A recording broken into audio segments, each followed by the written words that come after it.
നാട്ടിൽ കാലങ്ങളായിട്ട് നടക്കുന്നതാണ് വിസ തട്ടിപ്പ്. എങ്ങനെ രക്ഷപ്പെടാം? പിന്നെ കോമൺ സെൻസ് ഉപയോഗിച്ചാൽ മതി. നമസ്കാരം, നിബിനാണ് നിങ്ങളുടെ കൂടെ. ആണ് ഈ നാട്ടിൽ കാലങ്ങളായിട്ട് നടക്കുന്നതാണ് വിസ തട്ടിപ്പ്. ഒരുപാട് പേരുടെ കാശും പോയിട്ടുണ്ട്. എങ്ങനെ നമുക്ക് ഇതിനകത്തുനിന്ന് കണ്ടെത്താം? ഞാൻ പറഞ്ഞില്ലേ, കോമൺ സെൻസ് ഉപയോഗിക്കാം. ഈ കോമൺ സെൻസ് എന്ന് പറഞ്ഞാലേ മിക്കവാറും ഇന്റർവ്യൂസ് ഒന്നെങ്കിൽ ഫേസ് ടു ഫേസ് ആയിരിക്കും, അല്ലെങ്കിൽ ഓൺലൈനിലോ ഗൂഗിൾ മീറ്റ് വഴിയോട് ഇന്റർവ്യൂ കഴിയണം. ഓക്കെ. പിന്നെ അവർക്ക് ജെന്യൂൻ ആയിട്ട് ഓഫർ ലെറ്റർ കമ്പനിയുടെ മെയിൽ ഐ ഡി തോന്നിരിക്കണം, അല്ലാതെ UAE സ്റ്റാമ്പ് ഉണ്ടാവും. പിന്നെ അടുത്തൊരു പ്രശ്നം, ഈ നാട്ടിൽ നിന്നുള്ള ആൾക്കാർക്ക് ഇവിടുത്തെ സാലറിയെ കുറിച്ച് ഒരു ഐഡിയ ഉണ്ടാവില്ല.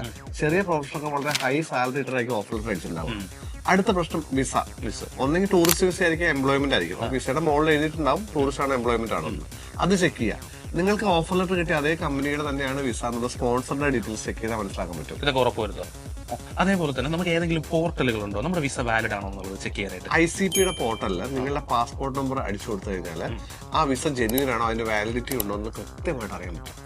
ഈ ഒരു ഒറ്റ കാര്യം പ്രധാനമായിട്ടും ചെയ്താൽ മതി. ICPയുടെ ലിങ്ക് ഞങ്ങൾ താഴെ കൊടുക്കുന്നുണ്ട്. അപ്പോൾ നിങ്ങൾക്ക് ലഭിക്കുന്ന വിസ അത് വാലിഡ് ആണോ എന്നുള്ളത് നോക്കുക.